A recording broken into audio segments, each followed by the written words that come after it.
Ang regular Monday Talk to the People address kagabi po si Presidente Rodrigo Roa Duterte sa siyudad ng Davao. Ito po yung ilan sa mga salient points. Naghahanda na ang Department of Health ng isang contingency plan para sa isang post-holiday surge. Mas mabuti ng maagap, sabi nga. Sa ngayon, alam natin na ang Christmas season ay isang masayang okasyon sa Pilipinas kung saan marami ang pagtitipon, pagkikita-kita at reunions ng mga miyembro ng pamilya at mahal sa buhay. Huwag kakalimutan ng minimum health protocol ng pamahalaan sa inyong unang narinig dito sa Office of the Presidential Spokesperson, ang mask, hugas, and iwas. Inireport din kagabi ng ating Vaccine SAR, Secretary Carlito Galvez, na nakipag-usap na ang pamahalaan sa vaccine manufacturers na Sinovac, AstraZeneca at Pfizer. Ang pang-apat po ay yung Russian vaccine. Kung magiging matagumpay ang pag-uusap sa susunod na taon ay magkakaroon na tayo ng 60 milyon na doses of vaccine laban sa coronavirus. Meron ba hong budget at saan kukunin ng pera? May nakalaan na sapat na pondo po rito ayon kay Finance Secretary Carlos Dominguez. 73.2 billion pesos ang inilaan o ilalaan na pera ng pamahalaan sa pagbili ng bakuna. 40 billion ay magagaling sa multilateral agencies tulad ng World Bank at Asia Development Bank. 20 billion naman po ay sa domestic sources tulad ng Land Bank, Development Bank of the Philippines at Government-Owned and Controlled Corporations or GOCCs at 13.2 billion ay magagaling sa bilateral sources. Meron pa po tayong 2.5 na nakasaad sa ating pantaunang budget at meron pa tayong 10 billion na reserve galing po sa 2020 budget. Ang cost ng COVID-19 vaccine, dagdag ni Secretary Dominguez, ay nasa $25 or 1,200 bawat tao. Saan aabot ang 73.2 billion? Sa 60 milyong Pilipino. Sapat na para magkaroon ng herd community o herd immunity na tinatawag. Ito naman po ang vaccine distribution strategy ayon kay Vaccine SARS Secretary Carlito Galvez. Bibigyan prioridad siyempre po ang COVID-19 hotspots gaya ng Metro Manila, Cebu, Davao, Bacolod at iba pang mga lugar. From geographical maging sektoral, mula sa mga nasabing lugar ay tatargetin ng mga mahihirap, yung mga 4P beneficiaries na nandiyan na po ang listahan, mga indigents at vulnerable sectors, health workers, ang militar at kapulisan at iba pang mga frontliners. Inaprubahan din kagabi ng Pangulo ang pag-release ng pangalawang 1.5 billion augmentation funds para sa mga lokal na pamahalaan na tinamaan ng Bagyong Ulysses.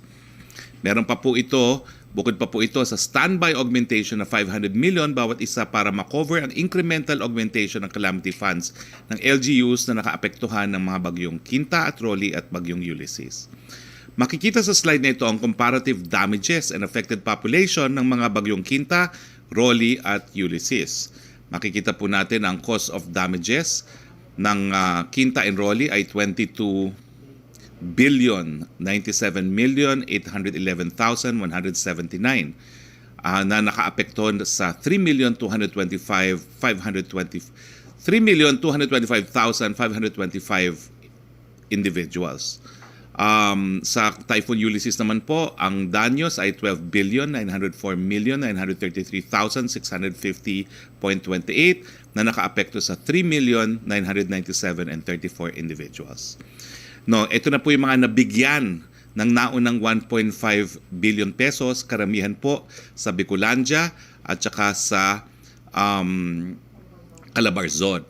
Kasama na rin po dyan ang Masbate, Romblon, Palawan, at saka ang Camarines Norte. Samantala, yung pinirmahan po kahapon ng Presidente na pangalawang 1.5 billion para sa lokal na pamahalaan, kasama na po dyan yung mga nasa Central Luzon, gaya ng Bulacan, at saka yung mga nasa Region 2, gaya ng Cagayan, Isabela. Nabigyan po din ang Pampanga, Nueva Ecija, Camarines Sur, Quezon, Albay, Rizal, Quirino, Laguna, Camarines Norte, Pangasinan, Nueva Vizcaya, Tarlac, Aurora, Cavite, Ilocos Norte, Quezon, Batangas, Sorsogon, Marikina, Manila, Bataan at Masbate. Taliwas sa mga sinasabi ng kritiko sa panahon ng kalamidad at sakuna, walang pinipili at hindi namumulitika ang Administrasyong Duterte. Maliwanag pa sa sikat ng araw, lahat ay pantay-pantay, lahat mabibigyan, kaalyado man o hindi, bumoto man o hindi. Binasa rin ng Presidente mga pangalan ng ilan na nasibak mula sa hanay ng BIR. Nasa 300 na po mga opisyal at empleyado ng pamahalaan ang natanggal sa serbisyo dahil sa kanilang mga illegal na gawain. Ito lang ang administrasyon kung saan ang polisiya sa mabuting pamamahala or good governance ay sibak, sibak, sibak. Kaugnay nito, nanawagan ng Pangulo sa publiko na i-report kung meron silang nalalaman na katiwalian. Sa tinatawag na petty graft, may 10,000 pisong pabuya sa tipsters. Iingatan ang inyong pagkatao at hindi makokompromiso ang inyong kaligtasan. Kanina nabanggit ko ang post-holiday season surge. Naglabas ang DOH ng isang circular 2020-0355 para siguraduhin na sa darating na holiday season ay mapapanatili natin ang minimum public health standards.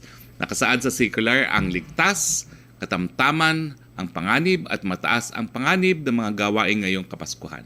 Makikita ninyo ito sa isang infographic, isa-isa ko itong babasahin.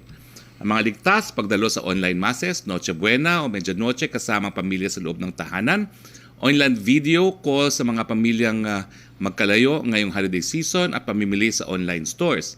Ang katamtamang panganib, maliliit na pagtitipon sa labas o public areas, alinsunod sa physical distancing at restrictions on mass gatherings. Ang mataas na panganib naman ay ang pisikal na pagdalo sa mga indoor religious activities na maraming attendees, singing, speaking loudly and physical contact, pamimili sa masisikip na tiyanggi at mall at malalaking pagtitipon sa loob ng gusali. Punta naman po tayo sa ating COVID-19 updates. Ito po ang global update ayon sa Johns Hopkins. Higit 59 na milyon na or 59,091,743 ang tinimaan ng COVID-19 sa buong mundo. Nasa 1,395,045 katao naman po ang binawian ng buhay dahil sa coronavirus. Nangunguna pa rin po Estados Unidos na merong mahigit 12.3 milyon na mga kaso at 257,560 deaths. Pangalawang India na may pinakamaraming kaso ng COVID-19 sa mundo, sinusundan po ito ng Brazil, France at Russia. Meron po tayo ngayong 420,614 cases as of November 23 pero sa numerong ito, ang aktibong kaso ay 25,837 lamang. Now, ang recoveries po natin ay nasa 386,604 or 91.91%. Yung active cases nga pala po ngayon ay only 6.14% ng lahat ng mga may kaso at 23,666 or 91.5% are asymptomatic, mild or moderate, samantalang 2,171 po or 8.4% ay severe or critical. Sa ating case fatality, meron na po tayong namatay na 8,173 or 1.94%. No? Nakikiramay po kami muli. Pagdating naman po sa ating national growth rate, makikita po natin na yung total cases natin ay bagamat tumataas po, no, hindi naman po napakalaki ng pagtaas. Ito po yung linyang blue na nakikita nyo yun. Ito po makikita nyo na from November 9 to November 23 or every 2 weeks, no, ay 3% po ang pagtaas ng ating mga total cases. Pagdating naman po sa active cases, makikita natin na medyo stable po ang ating active cases, hindi masyado dumadami. In fact, pababa po, no?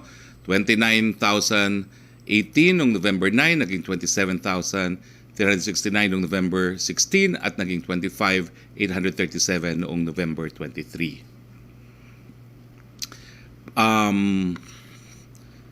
Ito naman po ating health system capacity indicators.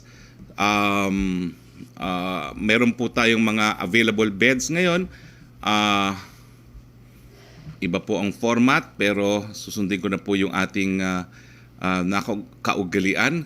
Kasi ito po ay TTMFs. Ito po yung mga temporary treatment and monitoring facilities.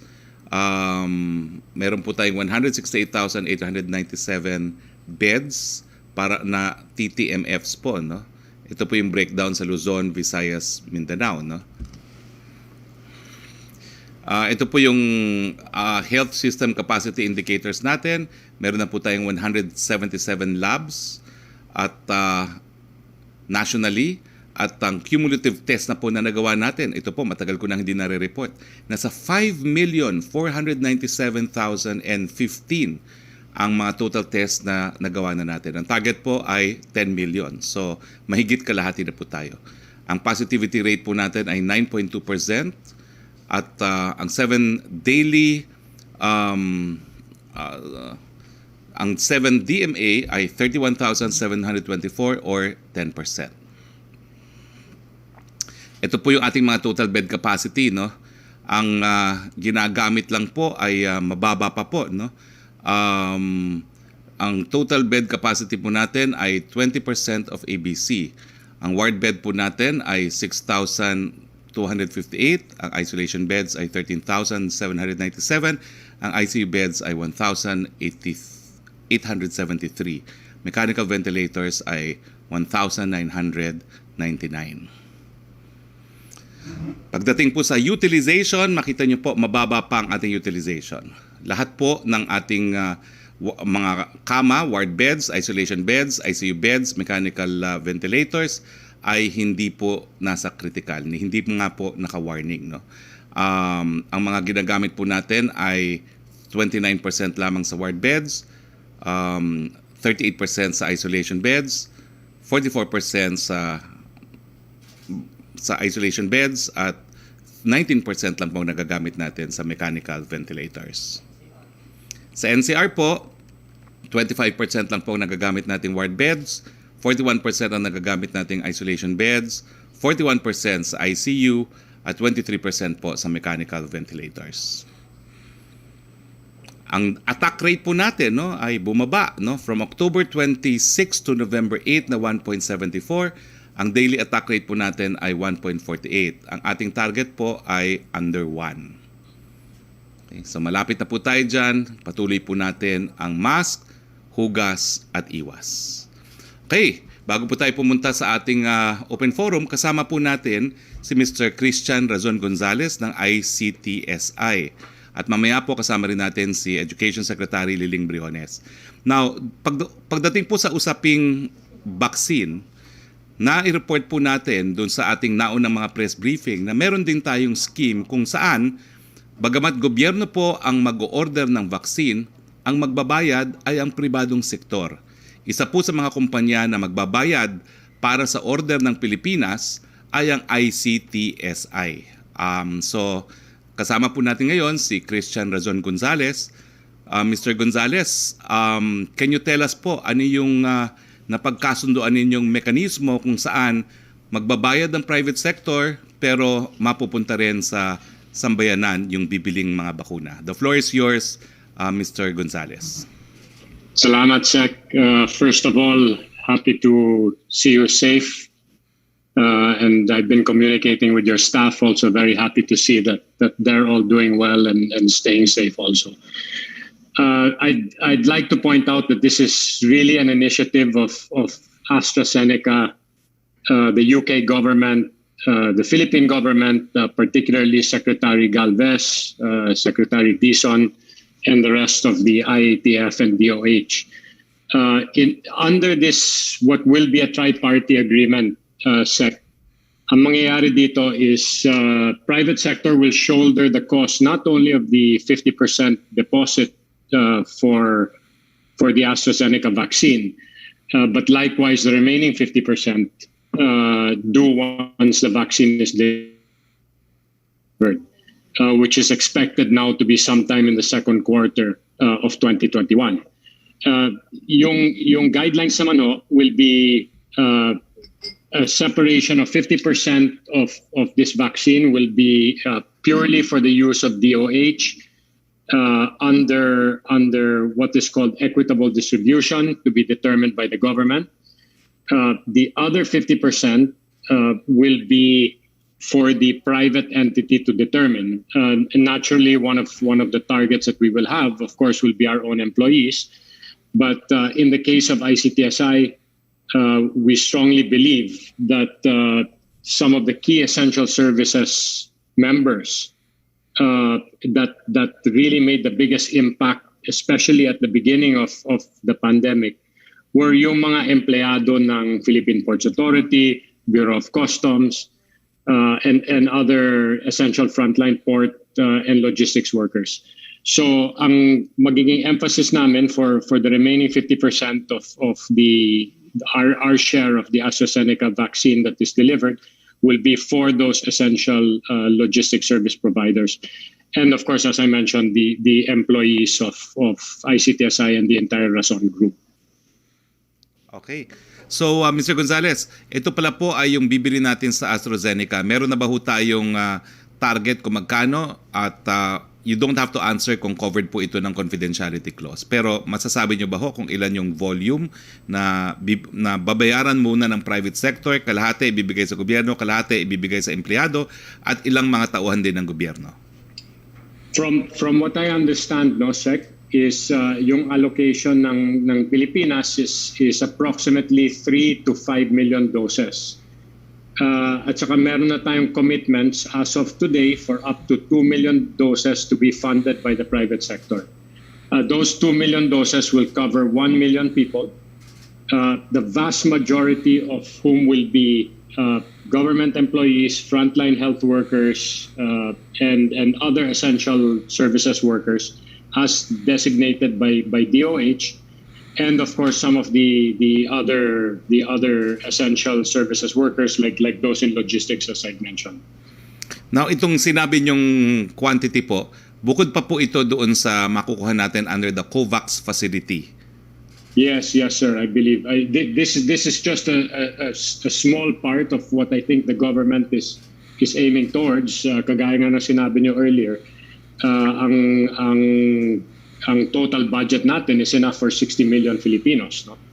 So this is just a way for us through this tri-party agreement again to contribute to this effort of the national government. Pero itong 1 million na sinasabi natin, no, ito ba ho'y kasama na sa 60 or is this 60 plus 1? I believe kasama to sa 60, sir. Okay. Maraming salamat, Mr. Gonzales. Sana po you can remain with us just in case meron pong tanong yung ating mga kasama sa Malacanang Press Corps. Kasama rin po natin si Secretary Ling Briones. Ma'am, are you in the house? Yes, I'm around Yes, Spox. Ma'am, Nandito ako. ang tanong ko lang po, kahapon nag-anunsyo si Vice President Robredo na meron daw siyang joint project with your department, the Department of Education, kung saan magkakaroon ng face-to-face classes ang hanggang 6 na mga estudyante. Ano ba ho itong programang ito? Meron ba ho itong katotohanan? Dahil ang alam ko po, bawal pa rin ang face-to-face classes hanggang bigyan ng okay ng ating presidente. The floor is yours, Secretary Briones. Tama ka, Secretary Spox. Hanggang ngayon, yung policy ng President, hindi pa niya binago. Very quickly, ano ko yung timeline sa mga pangyayari. Last August, nag-request ang office ng Vice President na nagsasabi na sinasuggest nila yung project na yan. Tapos sinagot namin, humingi kami ng details.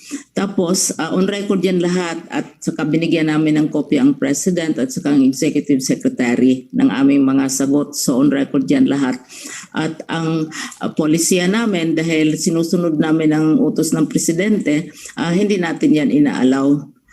Kasi hindi naman namin, wala naman sa authority ng DepEd na mag-anunsyo ng ganong klase na i-reverse natin ang sinasabi ng Presidente. Ang nangyari ay ang OVP nag-coordinate directly with the LGUs. Ang sitwasyon ngayon, Secretary Spox, halimbawa sa Pasig, nag-coordinate sila directly with the LGU and Pasig, pero one-on-one dahil hindi naman in-approve ng ating Division Superintendent yon. Sa Caloocan naman, hindi natuloy dahil hindi din in-approve ng ating Division Superintendent dahil nga may policy nga tayo. Hindi rin in-approve ng LGU. Dumaan sila sa isang congressman. So walang program ang Caloocan. Sa Taytay Rizal naman, nakipag-ugnayan sila sa barangay pero hindi involved ang Department of Education. Kasi on record walang ganong klaseng kasunduan, walang ganong klaseng approval at nananatili pa rin ang policy ng ating Presidente na walang face-to-face sessions ang mga bata sa pagkangayon samantalang wala pa tayong vaccine. Ayan ay still in force at sinusunod ng DepEd yan. Maraming salamat, Spox. Thank you, Secretary Briones. Pumunta na tayo sa ating open forum. Yusek Roque? Yes, good afternoon, Secretary Roque. Tanong po mula kay Laila Salaveria ng Inquirer. Ito po tanong niya, the President said he won't release the names of congressmen allegedly receiving kickbacks from projects because he can't investigate them as they are from a different branch of government. How different is this from his release of the narco list, which included the names of judges who are members of the judiciary? Why he is now reluctant to name names? I think it's evidentiary. Sinabi naman po yan ni Presidente na because this is an issue of evidence, mas mabuting mag-imbestiga ay ang ombudsman dahil ang jurisdiction ng ombudsman ay lahat ng tao ng gobyerno, hindi lang po ang ehekutibo or legislative or judicial. No? Pagdating naman po dun sa mga West, no, siguro po dahil nakita ni Presidente mismo bilang dating piskal ang ebidensya laban doon sa mga huwes na yon. Napakadali po kasi yan una-una. Kung ang allegation ay tumanggap ang isang huwes para ma-acquit ang isang drug lord at meron pong ebidensya na ipinakita, well, sa tingin po ng Presidente, tatayo yung ebidensyang yon, no? At madali tumayo. Ang problema po dito sa mga ebidensya sa congressmen, di umano, merong mga proyekto na linuto ang bidding at ibinigay sa contractor na favor na nagbibigay ng porsyento sa kanya. So parang ang dami pong mga ebidensyang kinakailangan na hindi naman po hawak ng Presidente ng personal. No? Unlike yung mga ebidensya na tumanggap ng suhol ang isang huwes, no, na talagang madali naman po ma-establish yan by evidence. So I can only surmise na it is evidentiary. And number two, he stands by what he said, no, that this entails separation of powers. Mas mabuti na ombudsman ang mag-imbestiga. Thank you, Secretary. Joyce Balancho, please. Yes, good afternoon po, Secretary Roque and kay Secretary Briones and po and to our guests. Follow-up dun sa tanong po on congressmen, yung mga pangalan po ng congressmen. Some are also questioning the reasons why the President did not name them publicly. May mga nagsasabi po baka po may mga kaalyado si Pangulong Duterte dito sa listahan. That's why he refuses to name them in public. Well, hindi po. Ang tingin ko nga po, it's evidentiary. Alam ni Presidente na madali ma-establish ang korupsyon ng mga West na nag-a-acquit sa mga drug lords at mas mahirap pruebahan itong series of acts pagdating sa korupsyon di umano na sinabi ng PACC. So once po hawak na ni Pangulong Duterte yung evidence against these congressmen, will he change his mind and name them publicly? Hindi na nga po dahil sinabi na niya na isusumitan na niya yung mga pangalan sa ombudsman at ang ombudsman ang gagawa po ng investigasyon. Sir, on a different topic, si Interior Secretary Eduardo Año said that some mayors, either directly or indirectly, are involved in illegal logging and illegal mining in some areas, and possibly itong illegal operators daw po ang sumusuporta sa kanilang mga kampanya during election time. Ano po ang balak ng Pangulo sa kanya, and is he interested in naming them also in public? Well, una-una po, iniimbestigahan ngayon po yan ni Secretary Año. And depending on the final results of the investigation, po pwede pong matanggal sa pwesto yung mga mayor na yan at po pwede rin kasuhan ng kasong kriminal. May paalala kayo, sir, sa mga mayors po na sangkot dito? Well, mga mayors, no, nandyan po kayo dyan para ipatupad po ang batas, hindi para kayong lumabag ng batas. Hindi po dapat ginagamit na parang negosyo, para sa negosyo ang inyong posisyon. Nakita naman po natin ang danyos na dulot ng illegal logging at illegal mining, lalong-lalo na dyan sa probinsya ng Cagayan. You will have blood in your hands kung poprotektahan nyo po ang mga illegal miners at illegal loggers. Sir, just a very quick question lang po kay Secretary Briones. Pwede Yes, po? please. Secretary Briones, good afternoon po. Ang Catholic Educational Association of the Philippines is actually appealing to the Department of Education to help private schools that are severely affected by the pandemic. Ikinalulungkot po nila yung recently nagsara na po kasi itong College of Holy Spirit in Manila. And according to DepEd data, nasa 860 private schools na raw po ang not operating for school year 2020 and 2021. What help or aid can we provide to these private schools, Secretary? Ang sinasabi namin palagi ay itong mga problema sa private schools konektado sa estado ng ekonomiya dahil bumaba yung level ng enrollment nila at saka nahihirapan silang magsweldo ng kanilang mga teachers. Konektado ito sa ekonomiya. Ngayon na unti-unti nang binubuksan ng ekonomiya, unti-unti na rin bumabalik ang mga estudyante. At saka ako bilang Secretary of Education ay talagang kinakampanya namin na bigyan ng ayuda yung mga teacher na halimbawa 10 months lang sila nagtuturo kasi sarado ang mga eskwelahan, nabigyan din sila ng ayuda na isama sila. Ito ay na-bring up na sa IATF at saka ngayon alam naman natin ang Department of Labor ang nag-handle nitong mga kaso na mga teachers na kailangan bigyan ng tulong lalo na galing sa private schools dahil wala silang trabaho dahil sarado ang mga eskwelahan. Thank you po, Secretary. Yes. Back to you, Sec. Roque. Thank you, Joyce. Back to you, Sec. Roque, please. Yes, Secretary. For Secretary Briones po, tanong mula po kay Evelyn Quiroz ng Filipino Mirror. Ito po ang tanong, Secretary Briones. The Department of Education said that it will replace self-learning modules damaged by consecutive typhoons that hit the country. This after the public outcry over the DepEd said that schools should have to solve the problem of damaged SLMS on their own. Have you found a funding source for the replacement of damaged modules and how much will the DepEd allocate for said replacement? Ay, ang balita na yan ay taken out of context kasi wala pa yung mga bagyo. May provision na para sa supplementary learning materials for the next quarter. Eh ngayon, handa tayo sa national kasi hindi naman natin sinacharge ang mga bata para sa mga materials o yung mga teacher na para sa mga materials na ito. Ay mag-download tayo ng 1.2 billion para sa mga supplementary learning materials, palitan yung mga nasisira, at saka yung para for the next quarter, mahanda na ito lahat.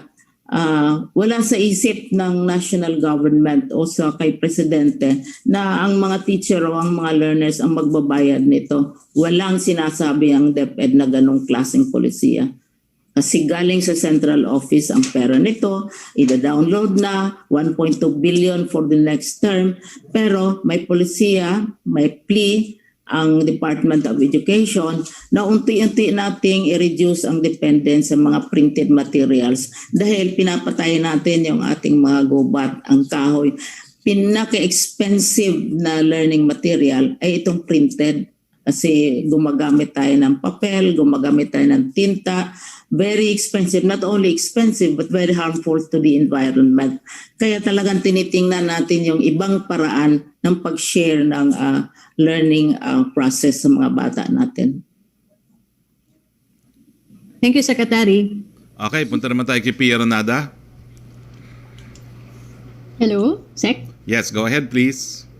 Yes, sir. Sir, my first question is about the president's remarks yesterday about yung he said he can't investigate lawmakers, congressmen because of separation of powers. So, sir, just to follow up on this, how come before, specifically in 2016, he had no problems with making public allegations against Senator Laila de Lima? Sir, it appears there's a double standard. Why didn't he refrain back then if he has this idea that he can't encroach on the legislative branch? Well, as I said, it must be evidentiary, no? Kasi kay Laila de Lima, napakalakas ang ebidensya na talagang involved siya doon sa kalakalangan pinagbabawal na droga. So, 11 witnesses testified against her, no? So, between that and yung allegations na namili ng favored contractor, na humingi ng porsyento, mahirap pong pruebahan yun, no? So, binigay na niya yan sa ombudsman. But sir, at the time he was making those allegations, at least the first time, no, this was August 2016, and hindi pa tapos yung hearings then. It wasn't, there wasn't any conclusion yet about Senator Laila de Lima's involvement. So sir, bakit ganun? Well, as lawyers kasi you can evaluate evidence for yourself. Lalo na dating public prosecutor ang Pangulo. No? So malinaw na malinaw pa sa sikat ng araw yung pananagutan ni Laila de Lima sa illegal drug trafficking at ito namang pagdating sa mga kongresista na nakikikulyod daw sa mga contractors, mas competent po talagang mag-evaluate niyan ang ombudsman because yan nga po ang dahilan kung bakit nag-establish tayo ng ombudsman. Samantalang ang drug trafficking naman po, that's really a jurisdiction of the public prosecutors and not the specialized prosecutors under the Office of the Ombudsman. Doesn't the same go for the president though? Like he can't make his own evaluation about this particular transaction. Lalo na if this is infrastructure projects that he said he's committed to finding the solution to, or the issue behind it. Because kung siya po mag-iimbestiga niyan, wala na siya magagawa. 300 plus congressmen po yan. Pero meron naman pong opisina tayo that specializes on this, which is the Ombudsman. Si Laila de Lima naman po, one of a kind. Is this a signal from the president, sir, to agencies like the PACC and the Mega Task Force to refrain from investigating lawmakers? Hindi po, dahil ang PACC, ang mandato naman talaga niya, either mag-file sa piskalya o mag-file sa ombudsman. So tuloy lang po ang trabaho. Okay, pero sir, he will not, yung policy moving forward is if it's congressmen, if it's lawmakers, he will not mention their names. But he's already mentioning names of government employees like the Bureau of Immigration, yung BIR. Ganun po yung policy now. Because they are under the executive. As you know, BIR, Bureau of Immigration are all under the executive. Okay? Thank you, Pia. Back to you, Sec. Roque. Yes, Secretary, question from Tina Panganiban Perez of GMA7. Dumarami na daw po ang mga tao sa mga tiyangge. Ano po ba ang IATF regulation sa pagkontrol ng dami ng mga tao sa mga tiyangge? Mapapanagot ba ang admin ng tiyangge kapag siksikan sa loob? Ano po ba ang parusa? Pwede po. Kung maalala nyo, nung tayo po'y unang-unang nagluwag, talagang dinagsa ng tao ang mga malls at merong mga malls na sinarado po ng mga lokal na pamahalaan. So i-remind ko lang po mga tiyangge operators, pwede po kayo mapasara kapag hindi nyo po inobserve ang social distancing. Pwede naman pong limitahan yung mga pumapasok sa mga tiyangge, kinakailangan lang magkaroon ng special entry at exit points. Pag hindi po kayo nag-control ng crowd, baka mapasara kayo, lalo kayo mawala ng negosyo. Thank you, Secretary. Joseph Morong, please.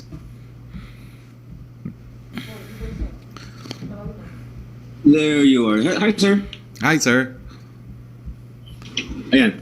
Sir, kinig niya na? Yes, please. Go ahead, Joseph. Sir, sa COVID muna, no? Is it 60 million Filipinos or 60 million doses? 60 million Filipinos. We had to specify Filipinos kasi may ilang mga bakuna, 2 doses, may ilang bakuna, 1 dose. So basta it will be enough for 60 million Filipinos.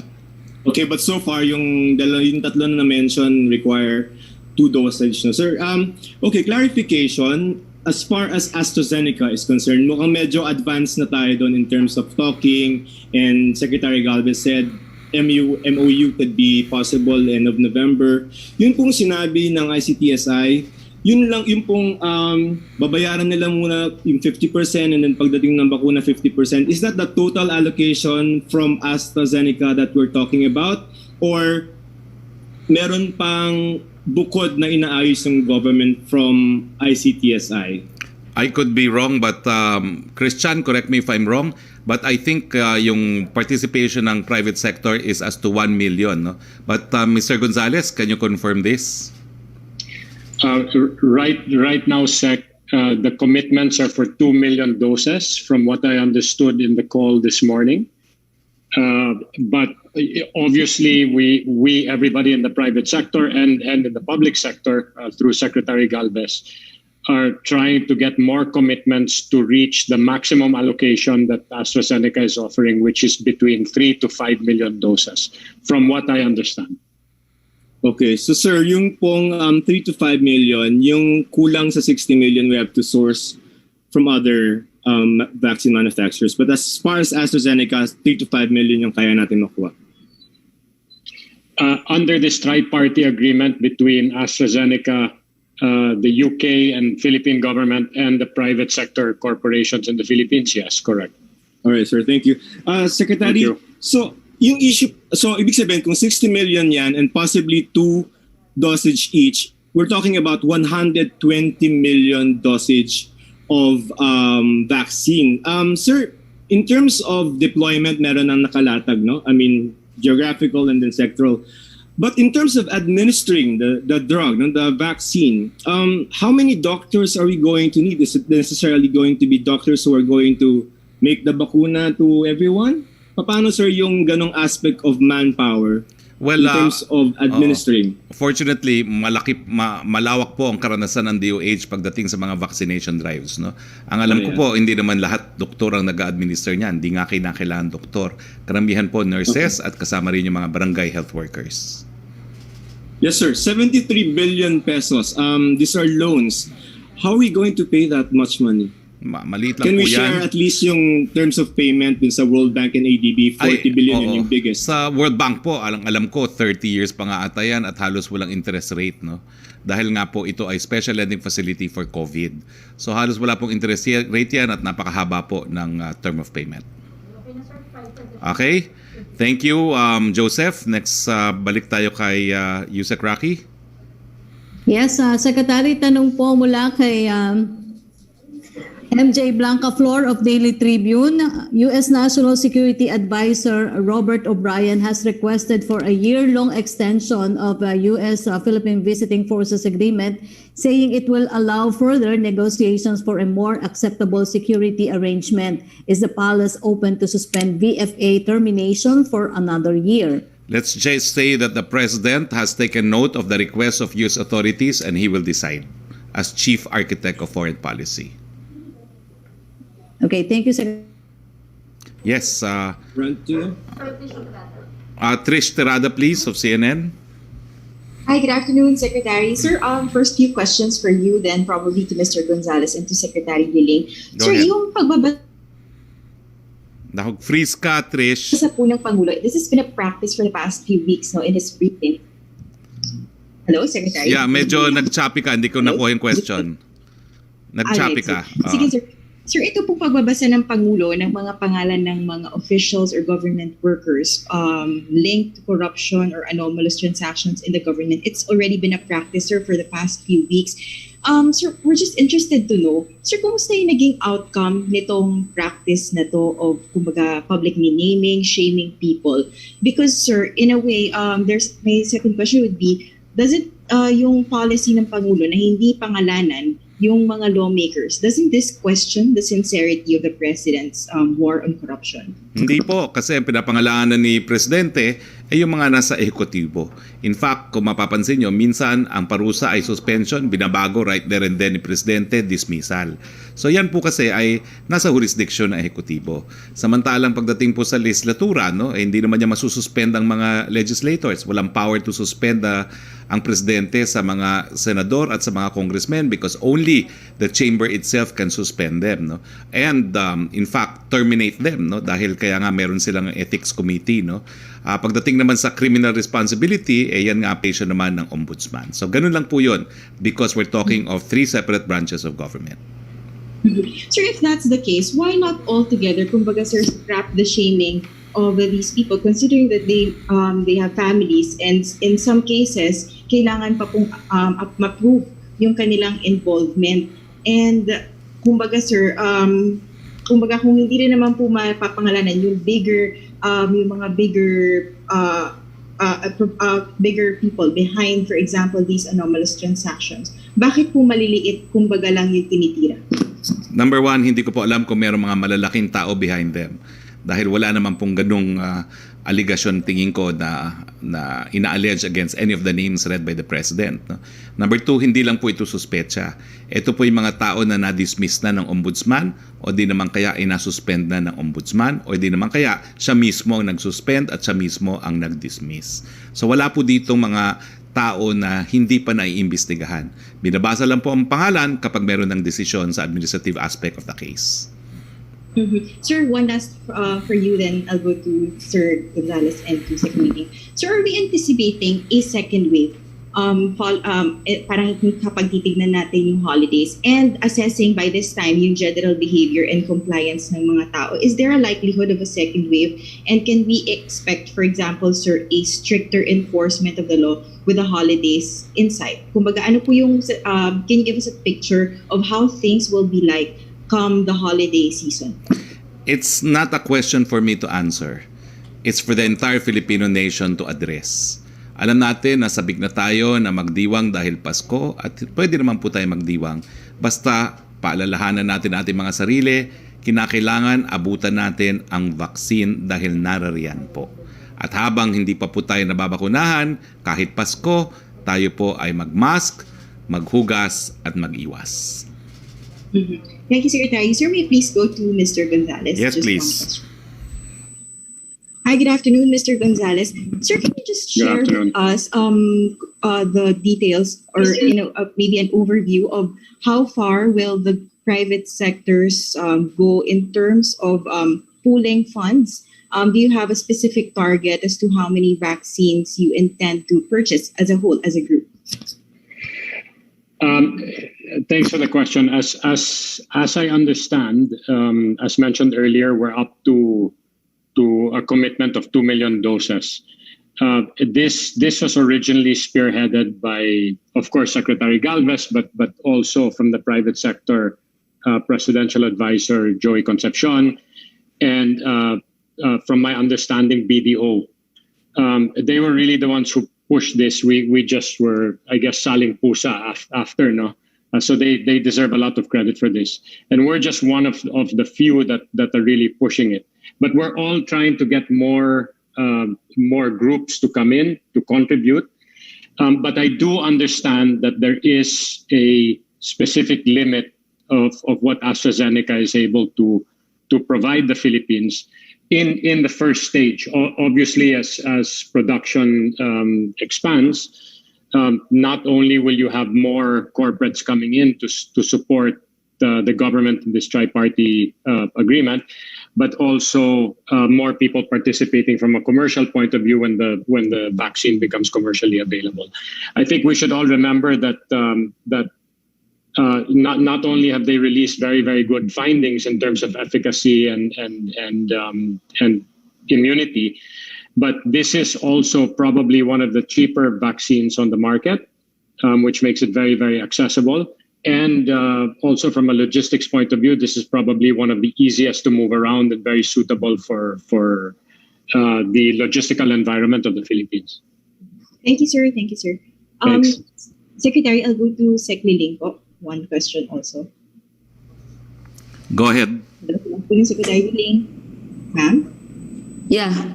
Yes, ma'am, with the vaccine in sight, with some good developments as mentioned by Secretary Galvez, are we preparing or will we having physical classes very soon? We are studying that possibility, but definitely not this year and definitely not until the president makes a pronouncement. But we are preparing a report for the president on the current experience at klaro naman kung magkaroon ng face-to-face, it will be very limited to areas which are absolutely safe. There will be conditions from the Department of Health. There will also be conditions coming from us. It will not be lahat-lahat sabay-sabay na mag face-to-face. No, it will have to be very selective and it will not happen this year.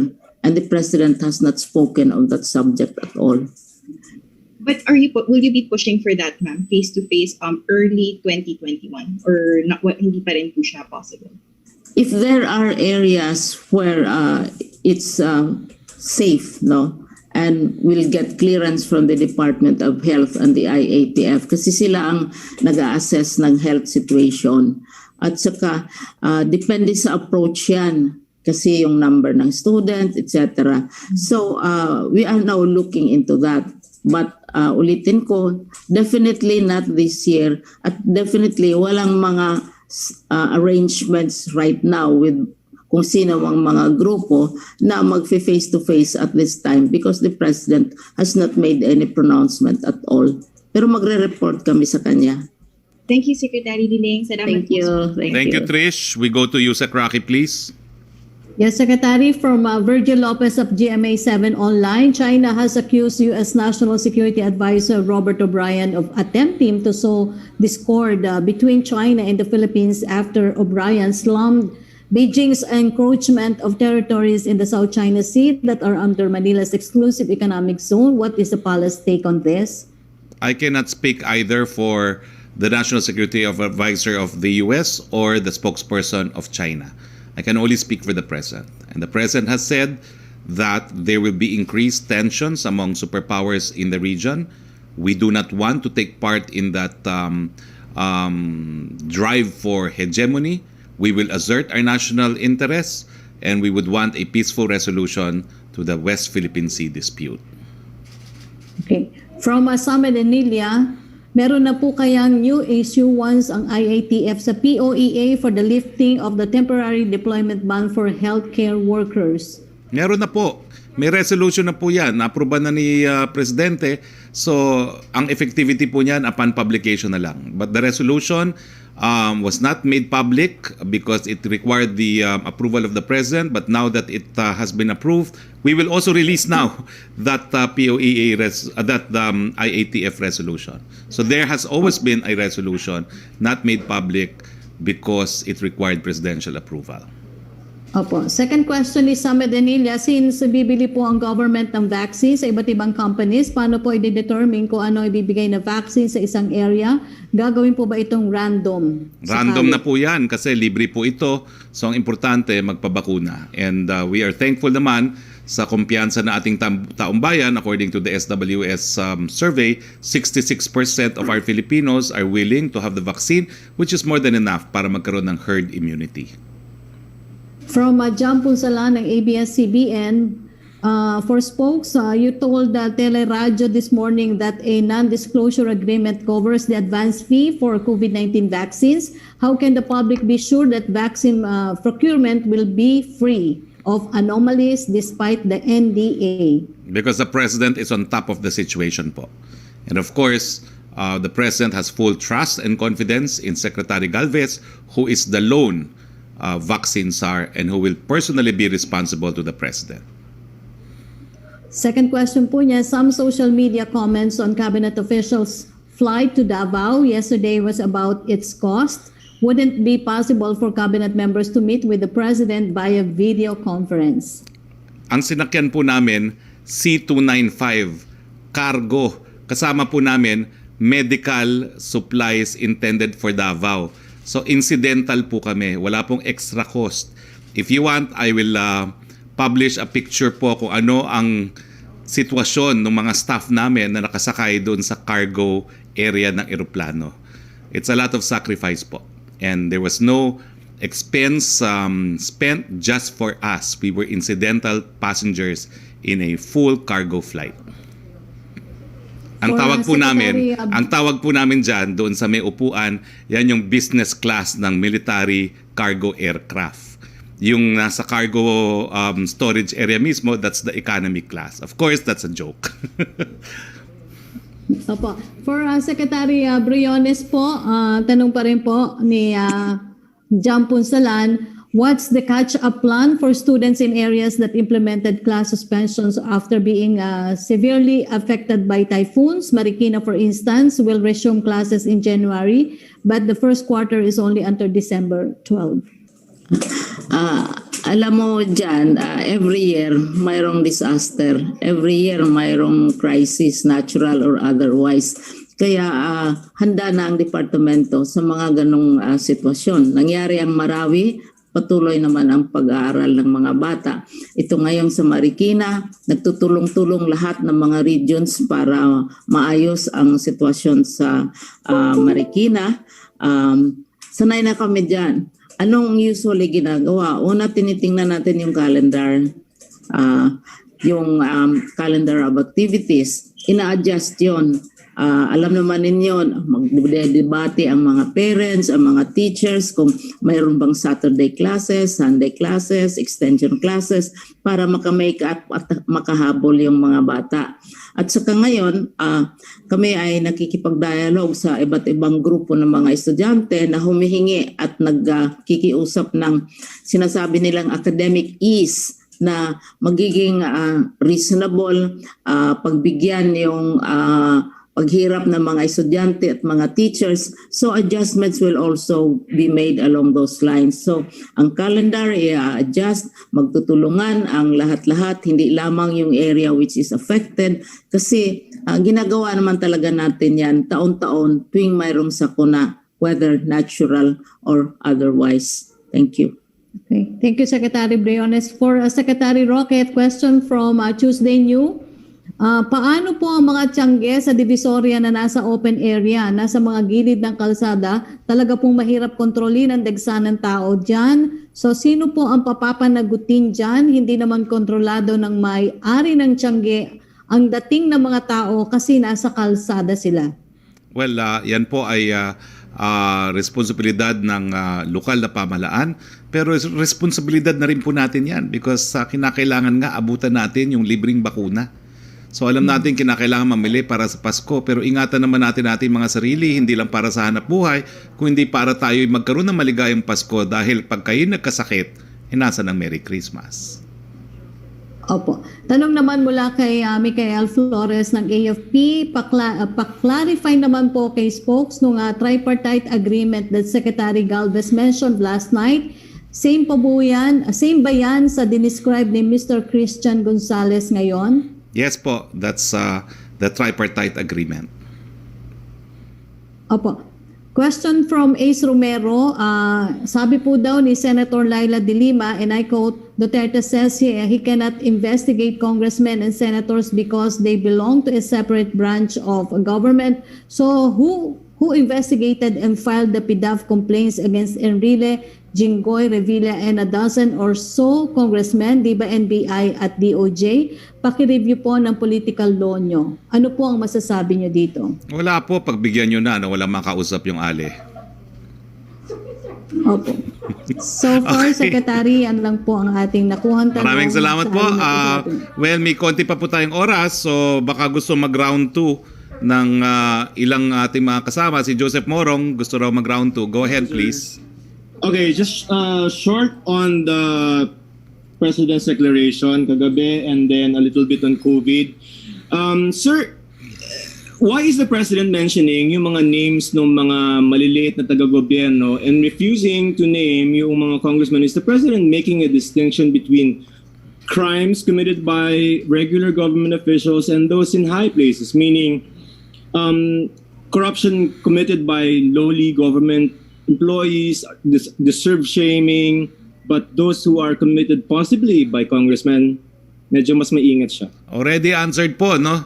Ang mga pangalang binabasa niya ay yung mga pangalan ng mga tao na nagtatrabaho sa ehekutibo, ibig sabihin his subordinates. And jurisprudence, of course, is that he has control over every single person under the executive department. Sir, COVID. Yeah, you mentioned ang aking active cases is 29, 27, and then 25. Tapos our attack rate is at 1.48. What does this data show? Are we flattening the curve, and what is its effect on the next community quarantine that we'll be imposing starting December 1st? Actually, may binigay po akong slide na hindi napakita, yung pababang trend po, no? Bumababa po talaga yung kaso ng COVID-19 sa ngayon, no? At ang ebidensya nga po dyan ay yung attack rate at saka yung sinabi nyo na attack rate and yung ano pa ba yung isa? Ayun. Yung total number of cases at saka yung attack rate ay bumababa po. So can you say we're flattening the curve, and ano bang effect nito sa next CQ natin? Well, let's just say that it's on a downward trend ang ating mga kaso, no? And I hope it continues. As to whether or not we have actually flattened the curve, well, mas maganda po yan kung talagang tuluyang wala na mga bago, no? Pero pababa po ng pababa because sunod-sunod na araw na po tayo, under 2,000 po ang mga bagong kaso. Okay? Thank you very much, Joseph. Joyce Balancho, please. Yes, Secretary Roque, pahabol din po. Some groups are questioning ito pong nilagay natin na 5,000 caps sa nurses na pwede pong payagan na ma-deploy sa ibang bansa. Some are saying instead na maglagay po tayo ng cap, i-increase na lang po natin yung benefits and salaries of nurses para kusa na po silang hindi aalis ng bansa. Meron na pong panukalang batas na hinain si Deputy Speaker Paulo Duterte tungkol dito. I hope Congress enacts it, no? Pangalawa po, yung 5,000, yan po yung initial. Kung yan po ay maubos in the second quarter at meron na namang bakuna, baka tanggalin na yan altogether. Sinisiguro lang natin na hindi naman tayo mauubusan ng mga nurses, nursing assistants, and nursing aides na merong clinical experience, dahil kung mawala yung may clinical experience, sino mag-aalaga sa atin kung tayo magkakasakit? Sir, isa-certify po ba ni Pangulo Duterte as urgent measure itong bill na final po ni Congressman Pulong? Well, I think it's up to Congress to act on it, no? As of now, I have no information if the President will, but I know for a fact that Secretary Bello is very supportive of this legislative initiative.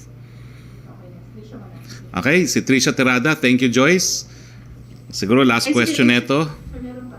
Okay, Trish Tirada. Ito pong, I've been receiving messages from the group Love is Not to Listen. They're seeking clarification if foreign partners are now allowed to enter the country. Because sa program po ni Chief Presidential Legal Counsel Salvador Panelo, they are quoting him saying that foreign partners are now allowed to enter the Philippines. So if they are, sir, what are the requirements that they need to present? And at the same time, ibig sabihin po ba nito, we're now welcoming foreign tourists or foreign individuals in the country?